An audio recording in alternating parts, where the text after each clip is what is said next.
Question number three आपके पास है the three sides of a triangle are of measures 8, दूसरी है x एंड थर्ड है 17 रिस्पेक्टिवली, यानी तरतीब के लिहाज से।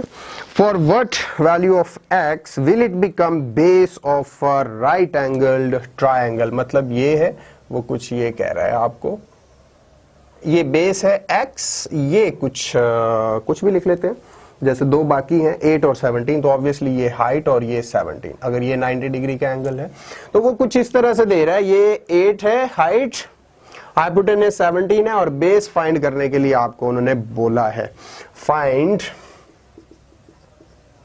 x, ये फाइंड करना है। तो सॉल्यूशन के अंदर भैया हमें पता है, जैसे ही हम पहले सीख रहे थे पाइथागोरस थ्योरम, तो उसके अंदर हमने ये कहा था कि हाइपोटेनियस का स्क्वायर कर लें आप, और वो इक्वल होगा बेस और हाइट के स्क्वायर्स के सम के, यानी बेस और हाइट के स्क्वायर्स लें, उनको ऐड करें तो वो इक्वल आएगा हाइपोटेनियस के स्क्वायर के। और अगर कोई सी दो साइड्स पता हो तो तीसरी हम निकाल सकते हैं। कैसे, उसकी प्रैक्टिस ये करते हैं। तो ये वाला फॉर्मूला था hypotenuse square equals to base square plus height, या फिर इसे अल्टीट्यूड भी कह सकते हैं, हाइट स्क्वायर।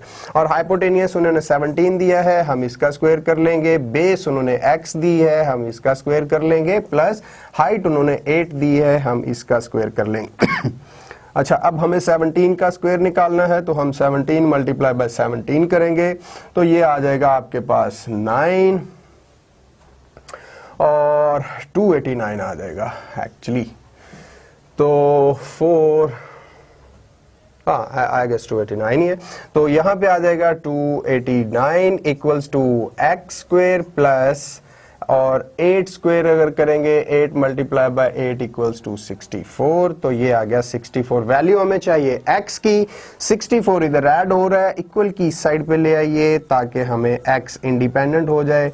ये 64 equals to x square, 289 minus 64 is equals to 225, और आपके पास x स्क्वायर की वैल्यू आ गई 225। लेकिन वैल्यू हमें चाहिए x की, तो दोनों साइड पे हम क्या करेंगे, स्क्वायर रूट ले लेंगे। दोनों साइड पे स्क्वायर रूट लिया तो 225 का स्क्वायर रूट आप कैलकुलेटर पे चेक करेंगे तो 15 आ जाएगा।